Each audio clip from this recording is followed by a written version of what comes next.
السلام عليكم ورحمة الله وبركاته. مقعي قوان استحى علي عبد الله ساي تقارن هلا برستحى علي ما توحني وذا قصة دبقة ما صدق قصة دبتها وواحد كشكينا سوا قف كلمة ذا شعل أمس أن ولا حرير سمينين ما صدق نص بيكو بلا مسام قفان أقول هاي نفتيسة هدو شراءات مجردن إنتان أرمها شعيلك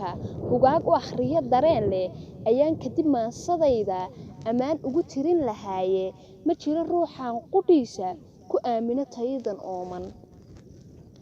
ilaah amarkii xasuusta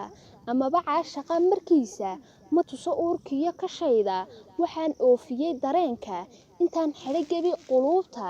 ayaan qalbigiyo bogayga ka ooday wixii jacayla ilayn ma aflaxo nacaybku markaan caashaqa istiidnay intuu ila dhacay ushiisa sultaan gogoshiyo ardaaga ayaa ma biljiifay maalmo inkaaray kaa xanaaqay markaan aflagaada keenay weliba cishqigana canaantay miyaan caafimaad la ooyay sultaan la abaaray ruuxda intaan urugada la taahay miyaan irkadayna xasuuso hadduu jiro ruux ishayda aragga cajabiyo xaggayga intaan ku asteeyo laabta ayaan ooftiyo jidhkayga adhaxda suugilaa dhankayga ma jiro ruux aayahayga aan doortoon hayn karaayo inaan arka ruux goglaaya galgacal wada ururinaya anaaba jeclayn jacaylka inaan ku ilbaxo godkiisa ilduufka waxaan ka baantay naftayda markaan u eegay inay kelinimo ahaato ilaa uu calaf hadheeyo anigu xubbigiyo kalkiisa ma raba inaan ii abaarto